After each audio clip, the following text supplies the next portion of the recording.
오늘은 환난이 끝난 직후 재림과 휴거가 있는 이유에 대해서 설명하겠습니다.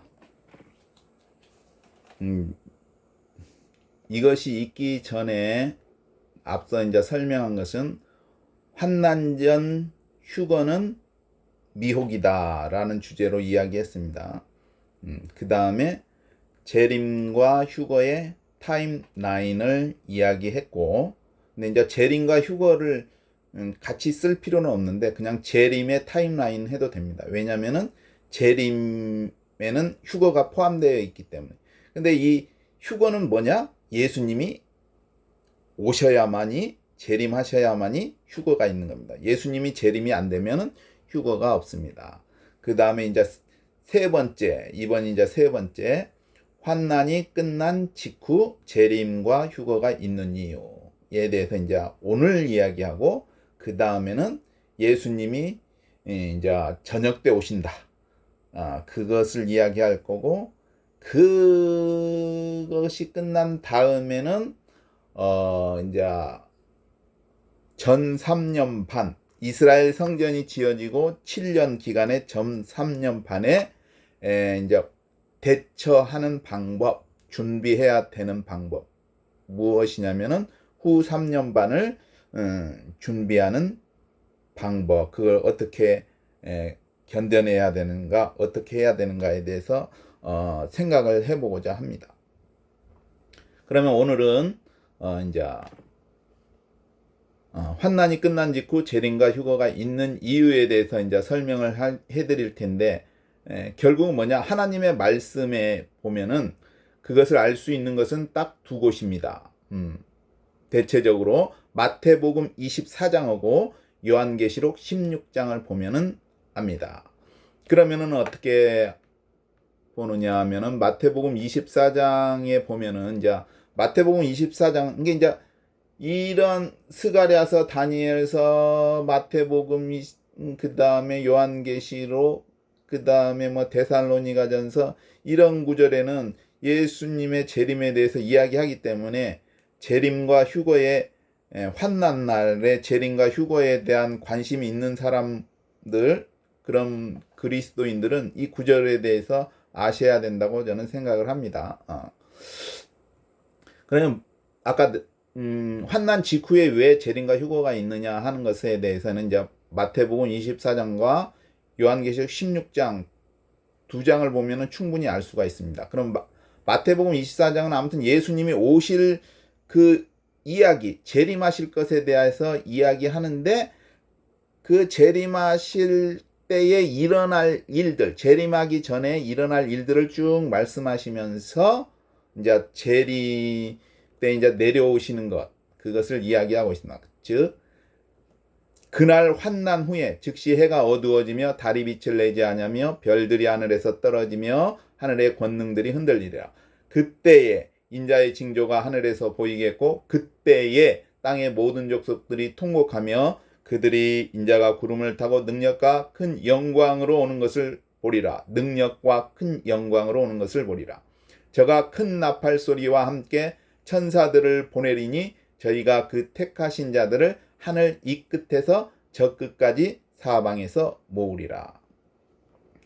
그러면은 여기서 보면은 그날 환난 후에라고 했지 않습니까? 그날 환난 후에. 이게 여기서 말하는 환난은 하루를 말하는 그날 어떤 특정한 날의 하루에 그 환난이 있는데, 그 후에 바로 이제 예수님이 오시고 또 천사들을 보내서 모은다는 거죠. 이제 휴거가 되는 것이죠. 그래서 이 부분을 보면은 환난 후에 예수님이 재림과 휴거가 있다는 것을 알 수 있습니다. 그러면은 여기서 말하는 그날 환난 후에 라고 말할 때에 이 그날 환난이 무엇이냐? 저는 원래는 이제 7년, 세계정부 7년을, 이게 한 일회지 않습니까? 한 일회에 해당하는 게 세계정부 7년인데, 이것이 언제 시작되느냐? 이스라엘이 성전이 지어질 때부터 시작된다고 생각됩니다. 근데 이제 왜 그렇게 생각하느냐면은 에덴 동산의 맥락하고 똑같습니다. 사탄이 하와한테 이야기하고 하와는 아담한테 이야기해서 선악과를 따먹지 않습니까? 이게 결국은 세계정부 내지 그 적그리스도가 성전을 지어주겠다. 이게 성전을 지어주는 게 선악과를 주는 것이 아닐까. 이게 처음에는 그렇기 때문에 이 유대인들이 이스라엘의 성전을 지어줄 수 있도록 하기 때문에, 왜냐하면 어렵잖아요. 성전을 짓는 게 모스크가 있는데 이슬람이 반대할 수 있지 않습니까? 근데 그래서 제가 이야기하는 것이 이란이 약해지는 것이 이게 성전이 지어질 수 있는 배경이 아닐까. 왜냐하면 이란이 있으면 못 짓게 막을 거지 않습니까? 그래서 이런 이스라엘 성전을 지어줌으로 인해서, 세계 정부가 지어줌으로 인해서 이스라엘 사람들은 미국에도 소수지만 돈이 많기 때문에 미국을 좌지우지하는데, 이러한 이스라엘의 성전을 지어주기 때문에 유대인들이, 그 세계를 주름잡는 유대인들이 그 권력을 세계 정부에 실어주지 않을까, 세계 정부가 형성될 수 있도록 그렇게 힘을 실어주지 않을까. 그래서 둘이 서로 짝짝꿍이 맞는 거죠. 이게 이스라엘하고 세계 정부고 짝짝꿍이 처음에는 맞는 것 같아. 그게 영적으로 보면은 사탄하고 하하하고 짝짝꿍이 많아서 선악과를 따먹는 것. 그래서 성전이 지어지지 않을까 생각을 해봅니다. 그래서 다니엘서의 그 한 일해가 7년인데 그게 세계정부의 기간인데, 여기서 보면 7년, 그래서 7년 대환난이 이 구절을 통해서 나오지만, 결국은 엄밀히 보면은 3년 6개월은 환난의 시작, 대환난일 수도 있지만 후 3년 반은 진노의 대접이기 때문에 원칙적으로 후 3년 반이 환난이라고 생각합니다. 이제 고난의 시간, 이제 슬픔의 그 환난, 재난이고, 이게 같은 7년의 환난을 크게 따지면은 반절은 재난, 3년 6개월은 재난, 후 3년 반은 환난, 이렇게 생각됩니다. 근데 이제 그 후 3년 반 끝날 때가 뭐냐? 끝날 때 그 7 대접이 쏟아진 끝부분에 하루가 뭐냐면은 그 이스라엘을 침략한 그 열방의 군대, 유엔군이든지 하겠죠. 아무튼 적그리스도의 군대를 갖다가 하나님이 치시는 날이 그날이다. 그날 환난은 바로 그것. 이게 환난이 끝난 그때, 그것으로 인해서 환난이 끝난다는 것이죠. 그러면서 무엇이 일어나느냐? 근데 그날 환난 후에 어떤 일이나, 이거는 예수님께서 직접 참여하시는데 우리 눈에 볼 수 있는 것이 아니라, 그 인자의 날 하루를 보고자 하되 보지 못하리라. 이게 그날 환난은 구약에 보면은 여러 여호와의 날이 있는데 그 여호와의 날을 의미한다고 봅니다. 여호와의 날. 그것이 신약에서는 인자의 날. 구약의 여호와의 날은 예수님의 재림 때, 그 예수님의 재림 때 인자의 날. 예수님이 말한 인자의 날 하루를 보고자 하되 보지 못하는 것은 예수님이 그때 그 2000년 전에 그 모습 그대로 오시는 것이 아니라 번개처럼, 이게 우리가 볼 때는 이제 이스라엘의 번개가 어마어마하게 치는데 그 번개, 그것이 예수님이 오셨구나 하는 것을 이제 가까이 온 거죠. 이제 오신 것을 그래서 예수님께서 번개가 동편에서 나서 서편까지 번쩍임 같이 인자의 임함도 그러하리라. 이게 그때 예수님이 임하시는, 그때에 뭐냐면은 계시록에 보면은 충신과 진실하, 예수님이 따르는데 백마탄 분이 따르는데 그 수많은 천사들이 그 따르잖아요. 같이 오잖아요. 그게 그 번개 칠 때 그때에 일어나는 일이라고 저는 생각을 합니다. 해석을 그렇게 합니다. 그래서 어떻게 되느냐? 주검이 모인 곳에는 독수리들이 몰려. 그러니까 그 번개가 나와서 그날에 세상의 군대, 이스라엘 경내에 있는 그 군대들이 전부 다 죽습니다. 전부 다 죽는데 이것이 어떻게 되느냐? 주검이 모인 곳에는 독수리 모일 때. 그러니까 번개가 동편에서 서편까지 번쩍임 같이 인자의 맘도 그러하리라. 주검이 모인 곳에는 독수리들이 모일. 이게 번개를 이야기하면서 인자의 임함도 그러하면서 또 죽음을 얘기하니까 이게 그런 식으로 나타나는 것이 일어나지 않을까 생각을 해봅니다. 그게 이제 이러한 것은 뭐냐면은 마치 구약에 보면 이스라엘을 침략했는데 천사가 뭐 18만 명인가 한꺼번에 다 이게 왕 하나만 살았어요. 다 죽고 이스라엘 침략 그런 식이 아닐까. 또는 이스라엘이 막 여러 군대들이 모여서 왔는데 자기들끼리 싸워. 그래서 다 멸망. 사내립 땐가 아무튼 그런 거. 그런 식의 맥락이 되지 않을까 그때. 그래서 이거는 뭐냐? 그래서 환난이 끝난 직후 이게 그날 환난 후 이게 이스라엘에 들어온 군대가 멸망하는 그것이 일곱 대접이 끝날 때에 바로 일어나는 것이다. 이게 끝부분, 맨 끝부분, 종료, 일곱 대접의 종료 시점에 이 일이 일어난다라고 그래서 직후라고 저는 생각합니다. 이게 그날 환난 후는 일곱 대접, 첫째 대접, 둘째 대접, 셋째, 일곱 대접이 후 3년 반에 일어났는데 그 일곱 번째 대접의 끝, 이게 공중에 이제 뿌리는 거, 그 대접을. 그래서 근데 이제 그게 요한계시록을 보면은 요한계시록 16장에 보면은 이것도 똑같습니다. 후 3년 반이 일곱 대접이라고 제가 이야기했습니다. 하나님의 진노의 대접입니다. 이제 일곱 대접을 보면은 요한계시록 16장에 보면은 일곱째가 그 대접을 공기 가운데 쏟음에 큰 음성이 성전에서 보좌로부터 나서 가로되 되었다 하니 이게 이제 진노가 다 마쳤다는 얘기죠. 진노가 다 마쳤다는 거예요. 번개와 음성들과 내성이 있고 큰 지진이 있어 어찌 큰지 사람이 있어 땅에 있어오므로 이같이 큰 지진이 없더라. 큰 성이 세 갈래로 갈라지고 만국의 성들도 무너니 큰 성 바벨론이 그때 있다는 거예요. 그게 지금 바벨론이 어디냐? 사우디의 네옴시티라는 것이요. 이게 네옴시티는 무너지는 거예요. 이게 거기에 살면 안 돼. 이런 걸 알면은 살면 안 되고 이 바벨론은 전쟁으로도 무너지고 우박으로도 것이지만 지진으로 인해서 땅속이 아니라 바닷속으로 가라앉는다는 것이죠. 이게 거기에는 멸망이죠. 하나님의 기업가 되신 바 되어 그 맹렬한 진노의 포도주 잔을 받음에 각섬도 없어지고 산악도 간데 없더라. 또 중수가 한 달란트 되는 큰 우박이 하늘로부터 사람들에게 내리며 사람들이 그 박제로 인하여 하나님을 해방하니 그 재앙이 심히 큼이라.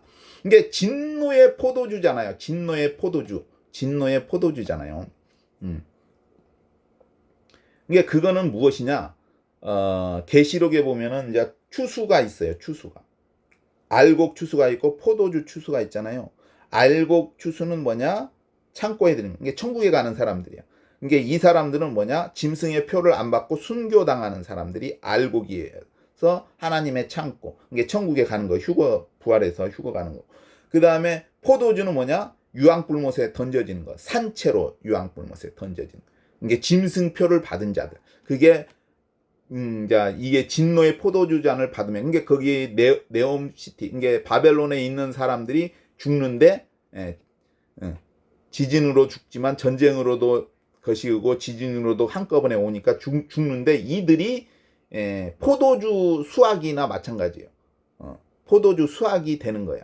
이들은 어디냐? 유황불못. 산채로 유황불못. 그러니까 이 산채로 유황불못에 간다는 것은 얘네들이 육신이 같이 간다는 의미보다는 인간이 죽으면은 잠자는 것 같이 수면하는 것 같이도 되고 깨어 있기도 하지만 이게 얘네들의 인식이 죽은 다음에도 그대로 이게 바벨론에서 죽었어. 근데 죽었는데 죽은 다음에 그대로 깨어 있는 상태야. 의식이 그대로 동일하게 유지돼.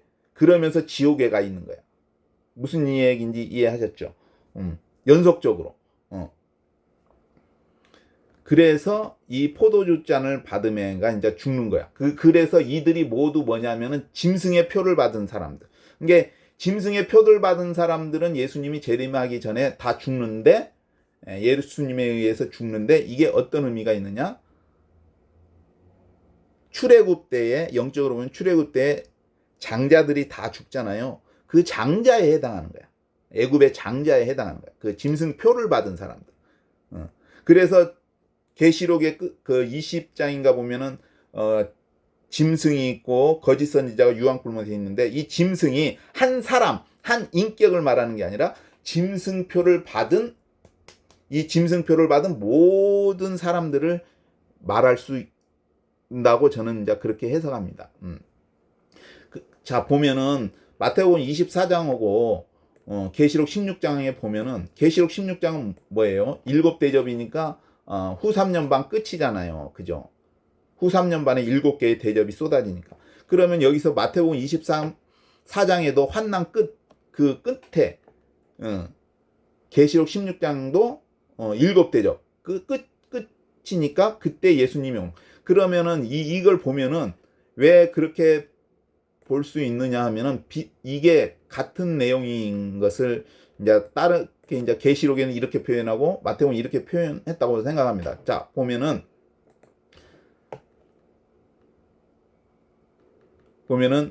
마태복음에는 그날 환난 후에 즉시 해가 어두워지며 달이 빛을 내지 않으며 별들이 하늘에서, 그러니까 여기서 별들이 하늘에서 떨어지며, 근데 쉽게 말해서 별이라는 것 자체는, 우리가 하늘에 보는 별들은 태양이나 항성 또는 행성일 수도 있어요. 멀리 보면은 항성이야, 멀리. 근데 태양계 안에는 이게 행성도 가능하지만, 멀리 우리 태양계 너머에서는 항성만 보인다. 항성이나 행성이 이렇게 큰데 지구에 떨어질 수가 없어요. 왜냐하면 지구 크기만 한데. 근데 이 별들이 하늘에서 떨어진다는 건 뭐냐면 운석이라는 얘기예요. 그러면 운석은 계시록에 보면은 16장에 보면은 여기서 뭐냐면은, 또 중수가 한 달란트나 되는 큰 우박이 하늘로부터 사람들에게 내림에, 이거에 해당하는 거야. 죄송합니다. 이거에 해당한다고 생각합니다. 저는 그렇게 해석을 해요. 별들이 하늘에서 떨어지며가 중수가 한 달란트나 되는 큰 우박이 하늘로부터 사람들에게 내림에 해당하는 것, 같은 내용이라고 저는 해석합니다. 근데 이것이 이제 지진이 일어나기 때문에 화산 같은 게 폭발해서 그 돌덩어리가 공중으로 솟구쳐서 떨어질 수도 있지만, 소행성, 운석이나 소행성이 떨어질 수도 있습니다. 왜냐하면은 우리가 슈메이커 레비를 보았잖아요. 그게 일렬로 그냥 쭉 써가지고 시간차를 두고 며칠 간격인가 해가지고 목성에 다 떨어집니다. 근데 만약에 이게 이런 현상이 목성을 안 거치고 지구로 향한다. 그럼 사람들이 어떻게 되겠어요? 아이고, 이제 죽는 날 받은 거잖아요. 그죠? 그러면 이제 세계 정부라면 어떻게 해요? 미사일 같은 거 쏘서 박살을 내든지 약하게, 그래도 떨어져도 한꺼번에 떨어지면 다 죽지만 쪼각쪼각 하면은 그래도 생존율이 더 높으니까 미사일을 쏘든지 아니면은 어떤 비껴가게 하겠지만, 그게 실패가 되었기 때문에, 운석이라면 실패가 되었기 때문에 지구로 떨어지겠죠. 만약에 소행, 그죠? 그러면 또 지진이 나서 산이 폭발해서 그런 돌들이 떨어질 수도 있는 거고, 이게 알 수는 없지만 운석이 떨어지는 거야. 그래서 별들이 떨어지며를 갖다가, 이것이 저는 중수가 한 달란트, 계시록의 중수가 한 달란트 되는 큰 우박이 하늘, 이거에 해당한다고, 같은 내용이라고 저는 해석을 하고, 그 다음에 또 마태복음 24장에 하늘의 권능들이 흔들리리라 했지 않습니까? 하늘의 권능들이 흔들리라. 이 하늘의 권능으로 하나님께서 별들, 지구 같은 거를 만들었는데, 별이 움직이는 게 아니라 지구가 움직이는 거야. 이게 지진으로 인해서 이 하늘의 권능들이 흔들리라는 이 표현은 전지구적인 지진이라고 저는 해석합니다. 흔들리는 게. 그러면은 이게 계시록 16장에는 어떻게 표현됐느냐? 번개와 음성과 내성이 있고 또 큰 지진이 있어. 어찌 큰지 사람이 있어 땅에 있어 오므로 이같이 큰 지진이 없더라. 이게 사람이 땅에 있어. 이게 하나님이 아담과 하와를 만드셨잖아요. 노아의 홍수도 있지만 아담과 하와로부터 예수님 재림 때까지의 사람들이 이러한 지진을 본 적이 없다는 얘기. 그럼 이 지진이 어마어마하다는 얘기죠. 왜냐하면 산악이 간데 없어. 큰 성이 세 갈래로 갈라지고, 각섬도 없어지고 산악도 간데 없다. 산악 같은 게 없어져 버리는. 이게 네옴시티 그 지역이 그냥 다 바닷속으로 가라앉겠죠, 아마 거기. 그게 왜 네옴시티가 바닷속으로 가라앉느냐? 바벨론에 대해서 계시록에 2장이나 할애를 했어요. 계시록이 22장인가인데 2장을 할애했으면 엄청 많이 한 거잖아. 그러면은 예수님 오기 전에 이 바벨론이 중요한 거죠. 알 수 있는 것. 네옴시티가 얼마 전에 것이 했잖아요. 네옴시티가 왜 바벨론인가에 대해서 그 2장 할애한 것 17장 18장인가 그걸 보면은 네옴시티가 그거인 것을 알 수가 있는 것입니다.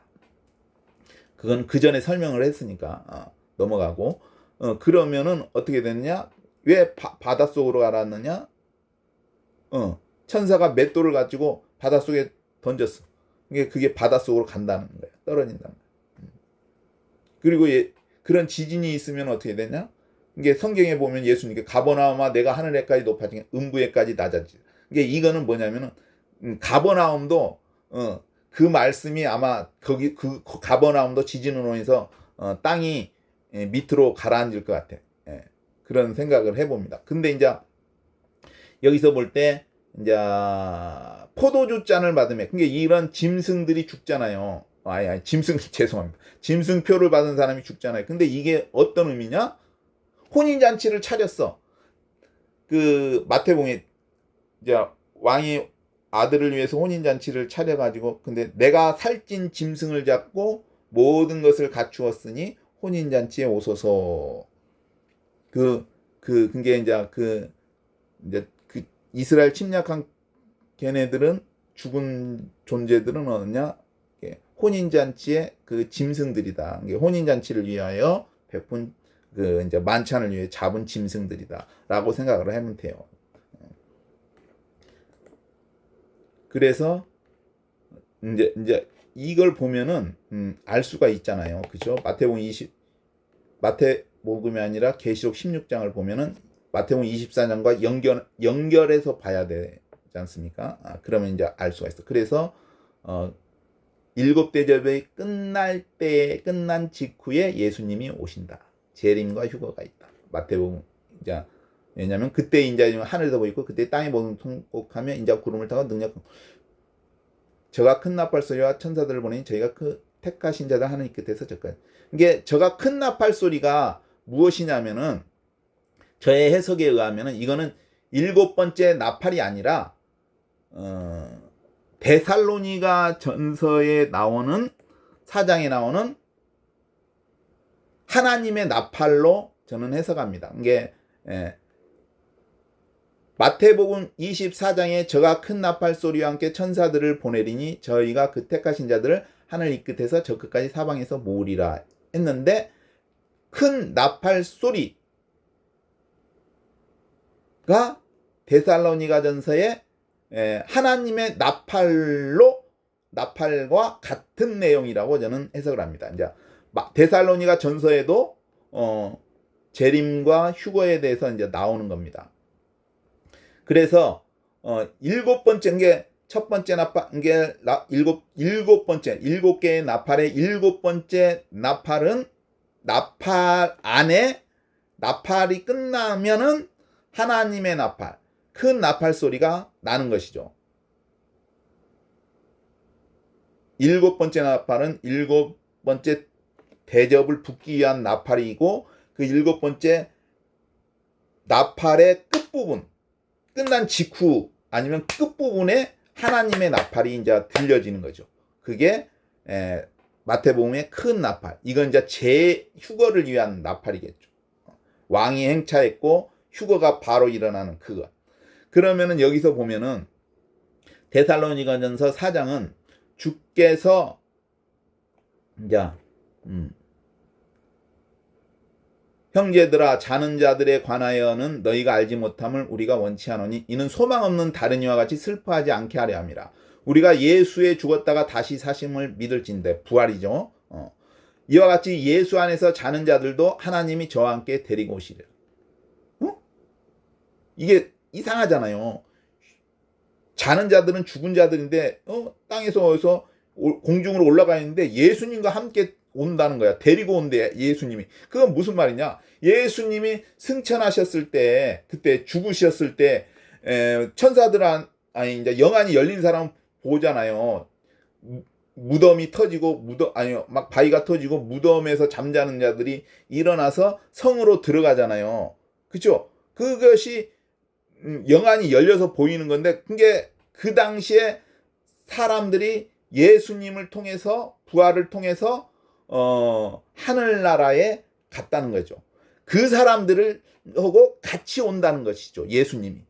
그래서 예수 안에서 자는 자들은 예수님이 올 때 같이 예수님과 함께 오는 것이고, 그리스도 안에서 죽은 자들이라는 것은 같은 죽은 자들이지만 우리가 예수에 죽었다가 사심을 믿는데 이와 같이 예수 안에서 자는 자들도 하나님이 저와 함께 데리고 오시리라. 이게 하나님이 데리고 오는 거야. 2000년 전에 예수님하고 같이 올라갔던, 예수님 부활할 때 같이 올라갔던 사람들. 근데 이제 우리가 주의 말씀을 너희에게 명하노니 주의가 우리 살아남은 자도 결단코 앞서지 못하리라. 주께서 호령과 천사장의 소리와 하나님의 나팔로 친히 하늘로 쫓아 강림하시리니 그리스도 안에서 죽은 자들이 먼저 일어나. 이게 그리스도 안에서 죽은 자들이 먼저 일어나고 하잖아요. 이거는 예수님이 데리고 오는 사람들과의 먼저가 아니라 변화되는 사람, 이게 생존한 사람, 짐승표도 안 받고 죽지도 않고 생존한 사람들, 피난하든지 하나님의 보호하심, 피난처에서든지 해가지고 생존한 사람들이 올라가는데 그에 앞서 죽은 자들이 먼저 일어난다는 거죠. 그래서 이 그리스도 안에서 죽은 자들이라는 건 뭐냐? 예수님과 함께 오는 자들이 아니라 짐승의 시대 때에 짐승표를 안 받음으로 인해서 죽은 사람들을 이야기하는 겁니다. 그래서 예수 안에서 자는 자들, 그리스도 안에서 죽은 자들은 우리가 현 시대, 우리가 봤을 때는 전부 다 죽은 사람들이야. 이게 이제 보면은 짐승의 시대는 아니겠지만, 아직 안 왔지만, 이제 죽은 사람들로 생각을 하는데, 차이가 뭐냐? 예수 안에서 자는 자들은 예수님과 함께 오는 사람들이고, 그리스도 안에서 죽은 자들은 이제, 바로 이제 짐승의 시대 때 죽은 사람들, 그 사람들이 이제 일어나는 거죠. 부활해가지고, 그 후에 살아남은 자도 저희와 함께 구름 속으로 끌어올려 공중에서 주를 영접하시리니, 공중에서 주를 만나는 거예요. 예, 공중에서 주를 영접.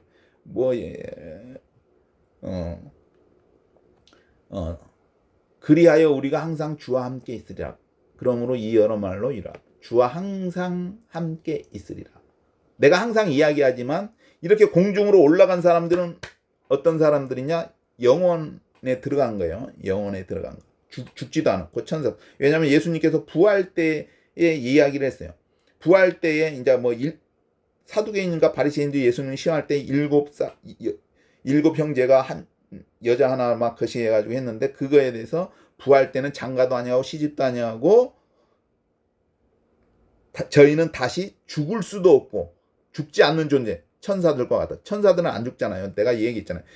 다니엘에게 나타난 가브리엘이 마리아한테 나타났는데 그 기간이 400년, 700년 더 되겠죠. 근데 그대로 그 가브리엘이라고. 그리고 왜 가브리엘과 미가엘이 것이냐? 그 가브리엘하고 미가엘은 이 태양계의 지구에 관련된 사물을 보는 사람들. 미가엘은 군사적인 업무, 가브리엘은 공무원적인 업무. 그렇게 얘기를 했고요. 그래서 여기서 주께서 호령과 천사장의 소리와 하나님의 나팔로 친히라는 말이 있잖아요. 친히라는 게 뭐냐? 이게 바로 번개가 동편에서 나서 번쩍임 같이, 그때 올 때는 그 예수님이 그 말하잖아요. 입의 기운으로 제가 이제 그걸 설명을 했는데,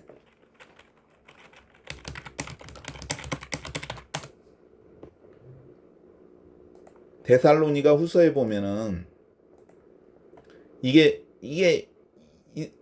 표현이 있어요. 이제 데살로니가서 2장 8절에 보면 그때 불법한 자가 나타나니 적그리스도죠. 주 예수께서 그 입의 기운으로 저를 죽이시고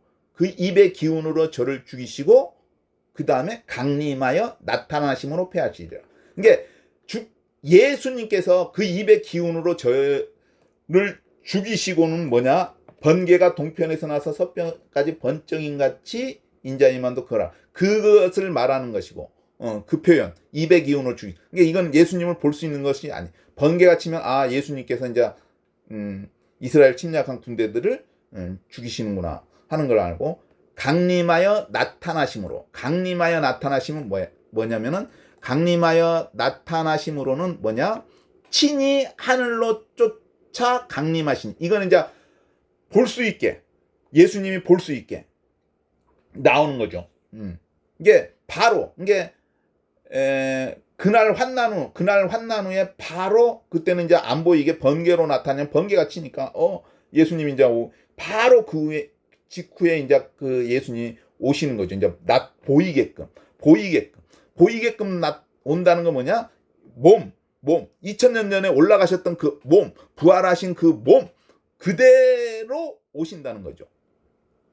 어디로 오느냐? 감람산으로 온다. 그게 스가랴서가에 거기에 나오는 거죠. 이게 스가랴서에 보면은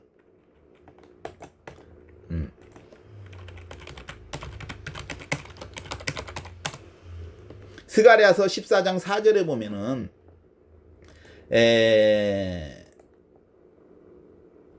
여호와의 날이 이르리라.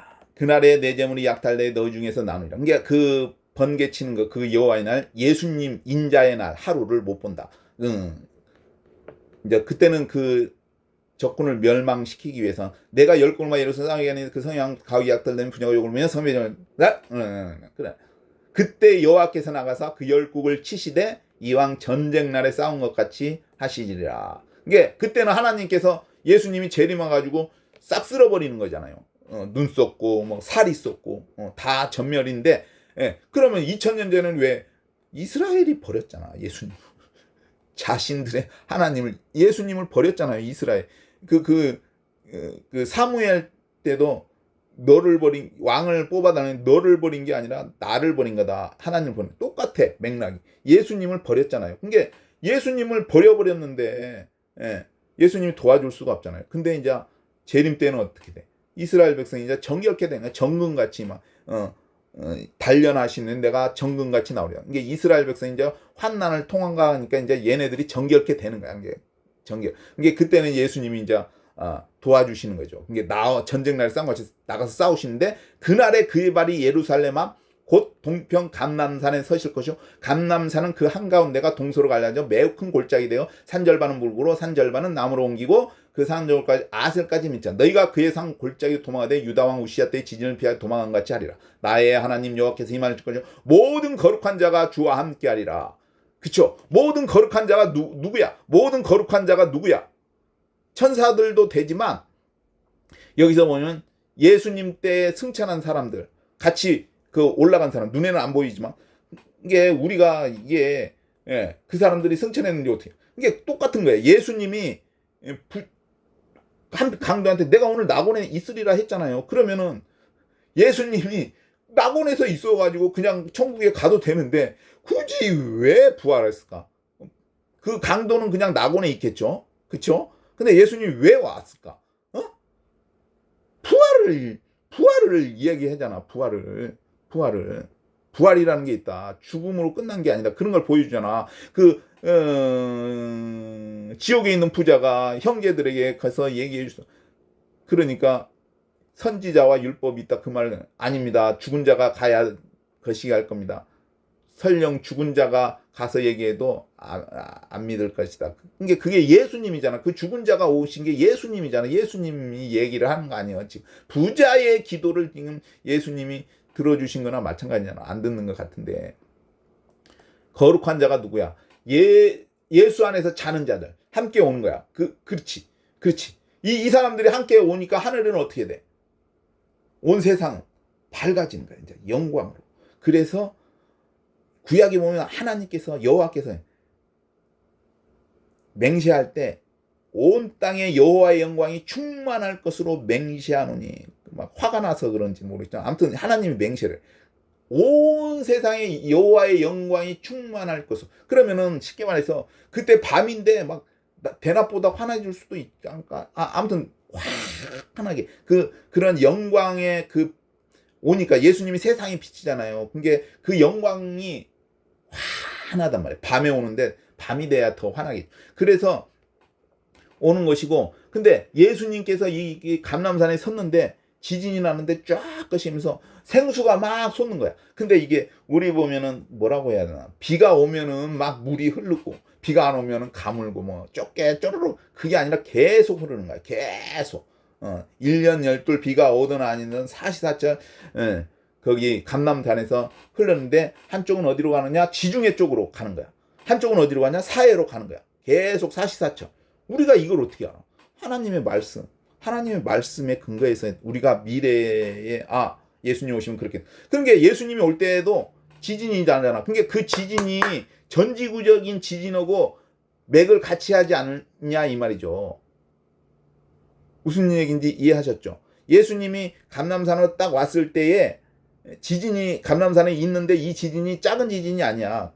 쫙 이스라엘이 그냥 관통해서 다 갈라져 버리는 거야. 그러면은 이게 전지구적인 지진, 산악이 간데 없다. 그거에 해당하는 그때 같은 동시에 일어나는 것이. 그러면은 그 네옴시티는 어디야? 이스라엘에서 가깝잖아. 거기도 것이 지진해서 땅으로 가라앉는 거지. 산악이 간데 없이. 그래서 그거는 뭐야? 그 네옴시티가 바닷속으로 가라앉으면 뭐야? 멸망이잖아. 그게 뭐야? 다니엘서인가 스가랴서에 보면은 얘가 거룩한 산과 바다와 거룩한 산 사이에 이제 뭐 겨울장막인가 뭐 짓는데 그게 네옴시티가 거룩한 산이 뭐야? 신의 산. 신의 산이 거기잖아요. 이제 최근에 알려졌어. 홍해 쪽에 저쪽에 있는 줄 알았는데 시나이 반도 아니라 거기 그쪽. 사우디 쪽 거기. 거기하고 바다 있는 데 있잖아요.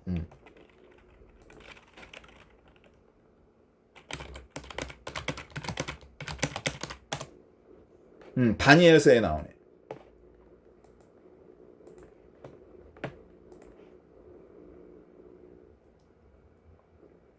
그가 다니엘서 11장에 보겠습니다.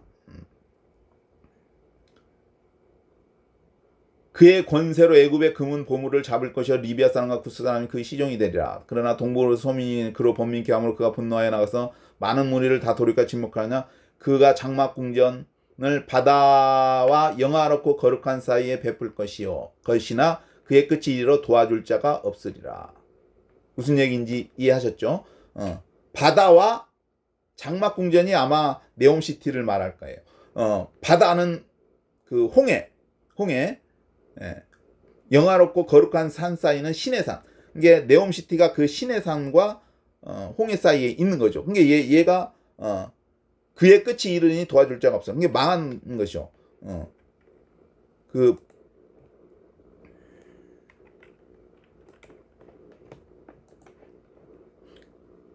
그래서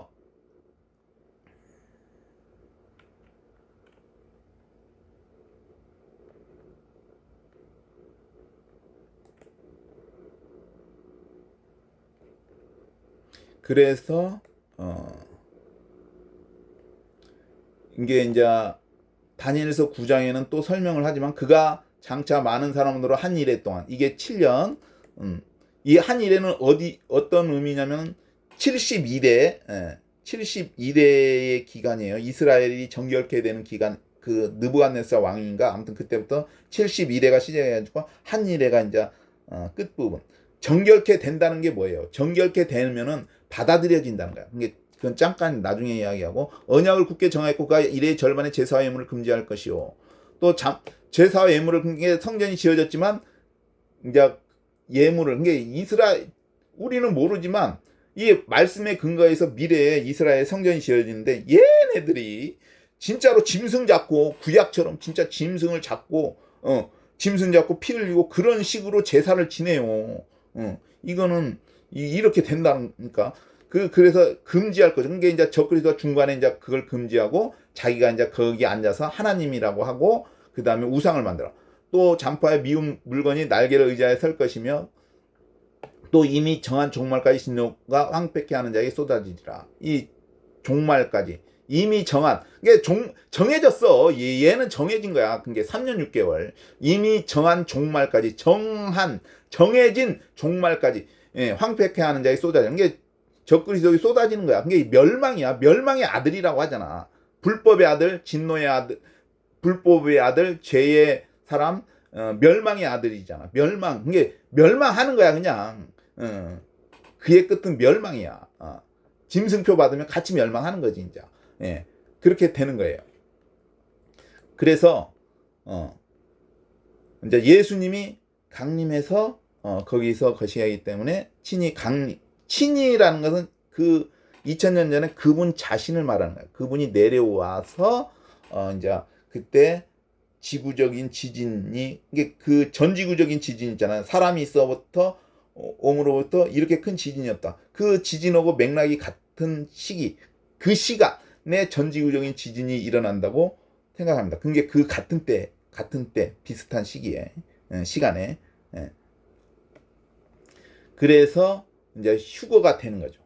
그래서 환난이 끝난 후에, 이걸 보면은 환난이 끝난 후에 예수님이 재림하시고 휴거가 있다는 것을 알 수가 있어요. 무엇을 통해서? 마태복음 24장, 계시록 16장, 그 다음에 데살로니가전서 4장, 이걸 통해서 보면은 예수님이 재림이 끝난 후에 오시고, 끝나고 쫓게 시간이 있는 것이 아니라 끝난 직후에 오시고, 끝난 직후에 바로 오시고, 그날 환난은 즉시니까 직후에 오시고 재림과 휴거가 있다는 것을 알 수가 있습니다. 그런데 사람들이 환난 전 휴거를 주장해요. 저는 환난 전 휴거가 미혹이라고 이야기했습니다. 이 내용을 보면은 환난이 끝난 후에, 마태복음도 환난 후 즉시, 이 환난도 일곱 대접의 끝부분에 있는 것이라고 이야기했습니다. 그래서 끝난 후에, 근데 환난 전 7년이 있기 전에 환난인다. 근데 후 3년 반 전에 간다. 이거는 왜 거짓이냐 설명을 했습니다. 지금 이걸 보면은 환난이 끝난 직후에 휴거와 재림이 있다. 재림과 휴거. 재림이 먼저입니다. 항상 재림과 휴거가 있다. 그러니까 재림이 있다 하면 휴거도 있는 거예요. 예. 항상 그걸 염두에 두시고. 그러면은 왜 환난 전에 휴거가 있다고 주장을 할까? 교회는 뭐다? 교회는 예수님이 이미 고난을 받으셨기 때문에 다시 받을 필요가 없다. 근데 그거는 그냥 생각이지 하나님 성경적인 내용은 아니에요. 왜냐면은 예수님이 핍박을 받았으면 예수님의 제자들은 왜 받는데? 교회니까. 예수님의 제자들은 전부 다 하나가지고. 그걸 모르는 거야. 교회는 파괴되는 거야. 이게 교회가 교회는 왜 교회라는 말이 안 나왔다고 하는 게 아니라, 안 나왔다고만 계시록에 있는데, 그게 아니라 교회라는 것은 아마도 권세가 깨어지는 거야. 이미 깨어졌어. 교회가 깨어지고 이제 신부가 되는 거야. 이게 짐승의 표 받고 짐승표 안 받고 하는 사람들이 신부가 되지 않을까? 아무튼 이게 왜 그러냐면은 교회의 권세가 깨어진다는 것은 교회가 이미 그 세상 정부에서 밀리는 거야. 패배한 거야. 그게 구약에 보면은 양이 있는데 이 양이 염소한테 쳐. 이게 교회가 패배한 거라고 생각해. 근데 그 염소는 땅에 발이 있는 게 아니야. 이게 영적인 거죠. 이게 사탄의 그게. 그래서 이 교회가 양이 쳐. 그게 구약에 아무튼 나와요. 그리고 또 성경에 보면은 성도의 권세가 깨어지기까지.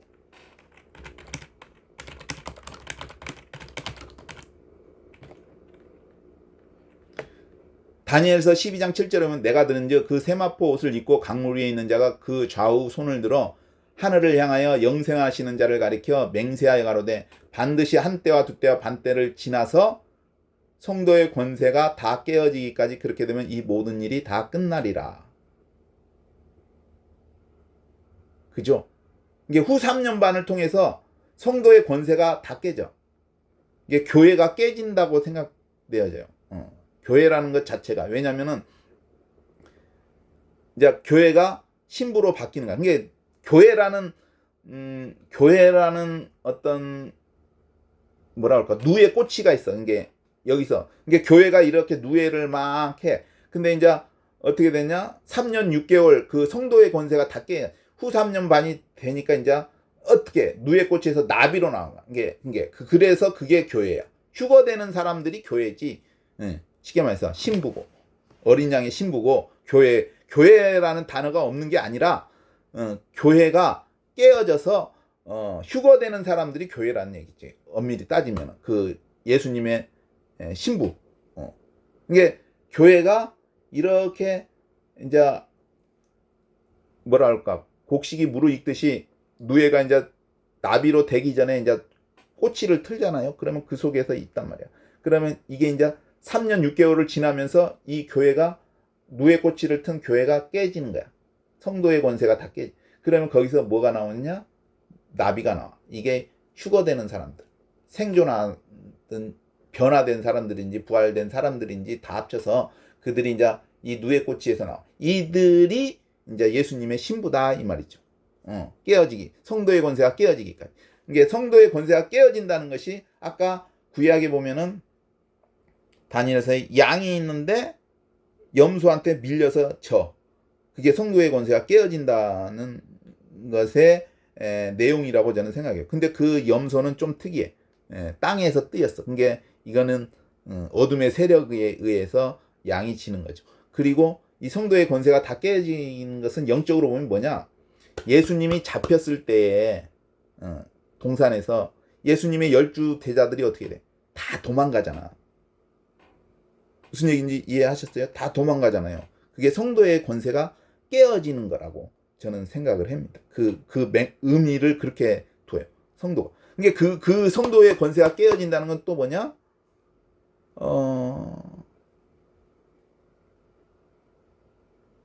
이게 성도가들이 지는 것이 아닐까 생각해. 두 증인인가 나오는데 이거는 좀 해석하기가 어려운데 왜냐면 공중으로 가는데 휴거 같지는 않은데 공중으로 가니까 나도 이제 조심한데 이것이 혹시 그 두 증인이 패하잖아요. 패하니까 죽음을 당한 거고 또 하늘에서 올라오라니까 올라가는데 이것이 성도의 권세가 다 깨어지는 것이 아닐까. 근데 이게 3일 반이라고 했는데 이게 아직도 나는 이게 이제 잘 모르겠어요. 이게 하나님께서 성령님께서 가르쳐 주셔야지 이제 온전히 알겠지만 그렇지 않 전에는 이거를 뭐 어떻게 할 수 있어. 근데 생각은 해볼 수 있는 이런 거 아닐까. 이게 3년 6개월 동안 그 후 3년 반에 이렇게 한 사람들이 이제 전 3년 반에 이제 막 아는 사람들은 이제 이건 아니다, 이건 아니다, 이건 아니다, 이거 적그리스도 짐승표 받으면 안 된다 이렇게 하고 서로 그거에 대해서 이제 싸우는데 적그리스도 정부와 싸우는데 나중에는 지는 거지. 이제 지는 거죠. 그래서 이들이 죽는데 어떻게 되냐? 3일 반 동안. 근데 이 3일 반이 이게 비유인지는 잘 모르겠어요. 그래서 나도 그 3일 반이 그 하루가 그 3년 6개월 해가지고 그 후 3년 반 후에 이게 부활되는 그런 의미 아닐까 알 수가 없어요. 중간에 것이 하면 그것은 어떤 의미인지는. 근데 아무튼 환난전 휴거가 왜 아니냐면 아까 마태복음 24장, 계시록 16장, 데살로니가 4장을 통해서 이야기했고, 근데 왜 환난전 휴거냐? 예수님이 순교하셨기 때문에 우리가 당할 필요가 없다. 근데 얘기했잖아. 예수님의 제자들도 다 당했잖아요. 그거 안 당해야 되잖아. 그리고 쭉 복음 전하는 사람들을 안 당해야 되잖아. 예수님이 거시했는데 왜 교회가 거시하냐? 무슨 얘기인지 이해하셨죠? 그리고 환난전에도 휴거가 있으니까 그들로 말했다면 환난전에도 휴거가 있잖아요. 7년 전에 휴거가 있다면은 휴거가 있으면은 거기에도 죽은 사람들이 승천해야 되잖아요. 그죠? 죽은 사람들이 승천해야 돼. 근데 부활해야 되잖아요. 왜냐하면 데살로니가 전서에는 휴거에 대해서 분명히 죽은 자들이 먼저 살아나고 죽은 자들이 먼저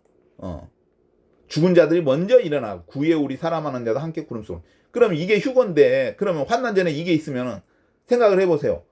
환난 중에 죽은 사람들, 이게 후 3년 반에 죽은 사람들, 짐승표 안 받고 죽은 사람들은 그럼 언제 살아나느냐? 1000년 후에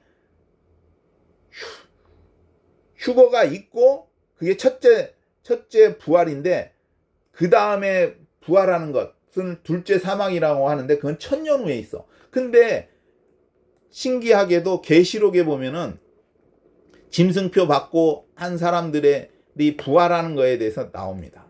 계시록 20장에 보면은 또 내가 보좌들을 보니 거기 앉은 자들이 있어 심판하는 권세를 받았더라. 이게 근데 이제 추측으로는 이제 보좌들이 누구냐? 예수님의 제자들인 것 같아.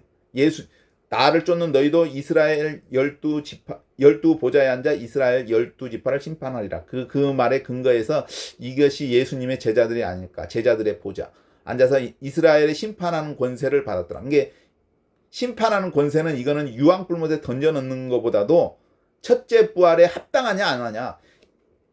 죽은 자들이 있어. 이게 예수님의 제자들이 다 앉아서 심판을 해. 근데 뭐 유황불못에 던져 넣는 것이 아니라 얘를 살려야 될지 천년 왕국에 보내야 될지 이게 살려야 될지 부활시켜야 될지 안 시켜야 할지 그걸 가는 거야.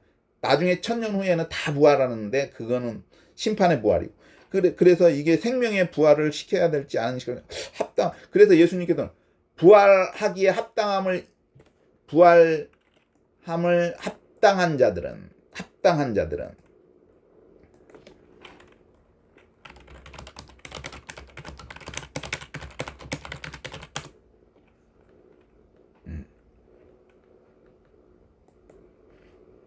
부활에 대해서 이제 예수님이 얘기하시잖아요. 그래서 내가 보니 예수의 증거가 하나님의 말씀을 인하여 목배임을 받은 자의 영혼들과 또 여기 또 나오잖아. 짐승과 그의 우상에게 경배하지 아니하고 이마와 손에 그의 표를 받지도 아니한 자들이 살아서 그리스도를 더불어 1000년 동안 이게 부활을 말하는 거 아니에요. 살아가지고 1000년 동안 왕노릇 한다는 게 이게 표를 받지도 아니한 자들이 1000년 동안 왕노릇 하니 그러면은 그 남은 자는 죽은 자들은 1000년이 차이까지 살지 못한다. 이는 첫째 부활이라. 이게 짐승표를 받고 거시한 사람들은 살아난다는 얘기 아니에요. 그죠? 첫째 부활에 참여한다는 거. 생존한 사람들을 하면은 이게 첫째 부활이라는 말이 매칭이 안 되잖아요. 이게 여기에는 생존한 사람들, 휴거돼서 살아서 변화된 사람들도 포함되지만 궁극적으로 여기에 있는 것은 부활이기 때문에 죽은 사람들을 나는. 이게 이마와 손에 표를 받지도 않고, 이게 짐승과 그의 우상에 경배하지도 아니하고 이마와 손에 표를 받지도 아니하는 자들이면은 죽은 거잖아. 근데 살아서. 이게 얘네들이 부활됐다는. 이게 짐승표를 안 받은 자들은 1000년 동안 왕노릇한. 그러면은 이게 1000년 동안 왕노릇하니까 뭐해? 예수님 재림 때에 휴거된다는 아니 부활됐다는 거 아니야? 재림 왔을 때에 그죠?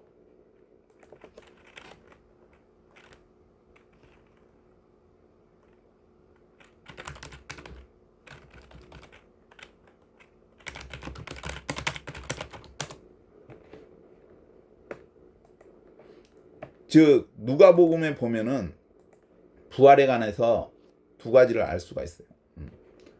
저희는 다시 죽을 수도 없고 부활한 사람들은 안 죽어. 그래서 이게 뭐냐면은 지옥에 간 사람들이 고통스럽다 해서 뭐 머리 박든지 해가지고 자살이 된다? 안 된다는 거지. 안 죽으니까. 이 세상에서는 괴로우면 그걸 피하려고 자살을 할 수 있잖아요. 그거 피하기 위해서. 벗어나지만 근다고 지옥에서는 자살이 되느냐? 안 된다는 얘기야. 이게 저희는 다시 죽을 수도 없나니 자살이 안 되는 거야. 이게 영원한 형벌이라는. 이는 천사와 동등이요 부활의 하나님의 자녀이노라. 그래서 저 세상과, 그러니까 이쪽 세상이 있으면 저쪽 세상이 있고 하늘나라도 있는 거예요. 하늘나라가 저쪽 세상에 포함되지만 죽은 자 가운데서 부활함을 얻기에 합당히 여김을 입은 자들은 장가가고 시집가는 일. 합당히 여김을. 이게 부활할 가치가 있어. 이게 얘는 예수님을 믿었어. 아, 예수님을 믿었어. 가치 있는 놈이야. 가치 있는 존재야. 크리스찬이야. 합당해. 얘는 부활시켜도 돼. 부활. 예수님의 12제자들이 이런 거 부활시킬지 안 할지를 결정 짓는 거 아닌가. 아까 그거. 그러면은 얘네들이 환난 전에 그러면은 죽은 사람들이 아까 그것이 있으면은 다시 또 부활이 있어야 되잖아. 그래서 공중 재림과 지상 재림인가, 공중 강림과 지상 재림 이렇게 나누는 거야. 저는 그렇게 생각해요. 얘네들이 논리가. 왜냐면 휴거됐으면은 그 사람도 죽은 사람도 가는데 휴거가 근데 아까 계시록 20장에 보면은 죽은 사람들도 짐승표 안 받고 이 사람도 살아서 이게 천년 동안 왕노릇하니까 예수님 때 부활되는 거 아니요. 그러면은 얘네들도 7년 후에 부활되는 거야. 뭔 얘기인지 아시에요? 그러면은 그게 모순이잖아. 왜냐면 짐승표 있기 전에 휴거된다니까. 그러면 그 전에 죽은 사람들은 뭐야? 예수님의 제자로부터 쭉 해가지고 뭐 중세시대 때, 조선시대 때, 일제시대 때 죽은 사람들이 부활해가지고 거기에 환난 전에 생존한 사람들이 올라가서 한다며. 그러면은 7년 후에 짐승표 받은 사람도 아까 계시록 20장에 부활한다고 했잖아요. 살아서. 그러면은 부활이 두 번 있는 거야. 여기 부활 있고 여기 부활. 그래서 공중강림, 지상재림 이렇게 그러니까 공중강림하고 지상재림을 7년간의 텀을 두는 거야. 그러니까 그런 요상한 논리를 가지고 만들어낸 거라고 나는 생각을 해. 궤변이라고 생각을 해. 그냥 오셔서 데려가는 거야. 오셔서 데려가는 그 과정이 눈에 보여 와. 그리고 데리고 가. 바로 이게 그냥 일이지. 그리고 또 올라가가지고 또 내려온대. 올라가가지고 어찌 내려와요. 죽을 수도 없는데. 그 이야기를 내가 그 전에 다른 데서 이야기했는데 시간이 거진 1시간 되니까 이제 빨리 끝내겠습니다. 이사야서의 사자굴에 손 놓고도 이상이 없고 뭐 사자가 뭐 같이 놀고 독사굴에 손 놓어도 이상이 없. 근데 거기에는 뭐야? 이게 천년 기간 지구에 생존한 사람들, 휴거 안 되고 짐승표도 안 받고 휴거 다 못 받은 생존한 사람들이 천년 동안 돼가지고 있었는데 이때는 이제 천년 기간인데 이때 사람들의 수명이 나무의 수완과 같아. 그것을 표현한 것이 이사야서야. 왜? 나무의 수완과 같이 생명이 늘어나도 700~800년 되더라도 죽음이 있잖아. 근데 아까 얘기했잖아. 부활이라는 것은 부활한 사람들은 뭐야? 죽을 수도 없다고 했잖아. 다시 죽을 수도. 그러니까 이 사람들은 영생이야, 영생. 그러니까 지구에 사는 게 아니라 예수님이 마련한 그 거처로 가는 거지. 아니 예수님이 2000년 동안 죄송합니다. 이 지구상에 거처를 마련한 건 아니잖아요. 2000년 동안 이 지구상에 우리 살 곳을 마련하고 막 그런 거예요. 뭐 시간 타임이라서 그것인지는 뭐. 그게 무슨 말이냐. 이 지구상에 그 마련한 것은 아니잖아요. 2000년 동안 있었던 그곳이 어디예요? 우리 거처를 마련하러 온 거 아니에요.